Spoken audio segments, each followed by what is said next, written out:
Space, the endless expanse, the great unknown,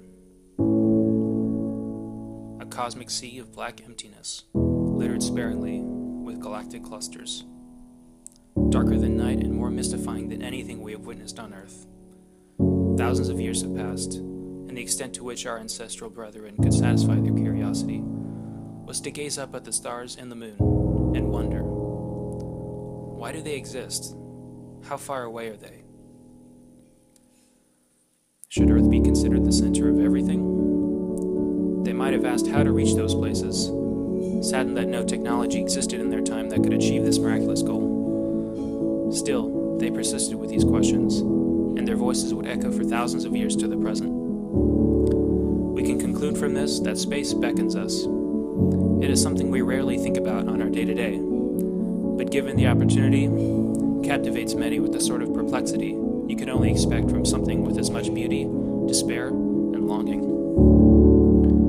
Our generation is special. We're the generation entrusted with creating a sustainable Earth for our progeny, for the elderly, and for the continued existence of mankind.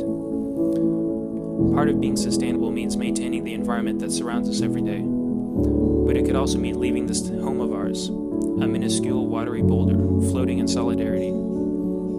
It could mean finding new worlds and making homes out of them, making certain that any disasters on Earth would not be insurmountable, instead only an inconvenience. Would we be ready to embrace that sort of change when the time is right? How would humanity be affected? Is it really necessary? Space is all around us, left and right, above and below. It exists within us. Some would even say we are space, but the issue of exploring it is a different matter. For millennia, we have sat on this tiny blue rock, evolving into sapient beings graced with the power of gods, able to tame beasts, harness tools, and control our environment at will. Despite these great powers, we must assume our modesty.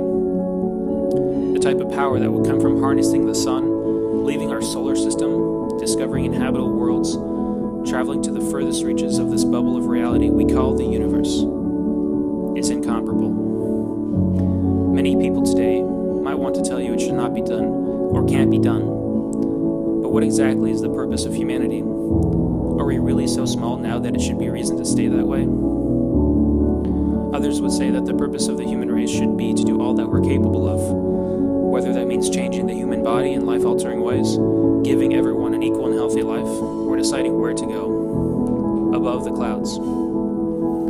If there is one question we should all ask ourselves, it would be this: where does our destiny lie?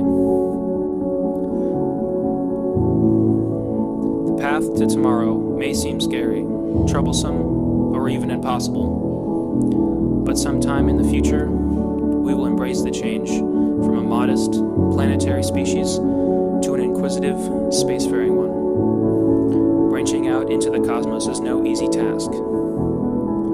If we cannot achieve some level of it in the next century, there will always be the next century, and if not then, some other time. The fact of the matter is that we are always growing. We have always been expanding. The time is nigh for us to abandon our oldest conceptions of life and face the challenges that will jumpstart our journey into the cosmos.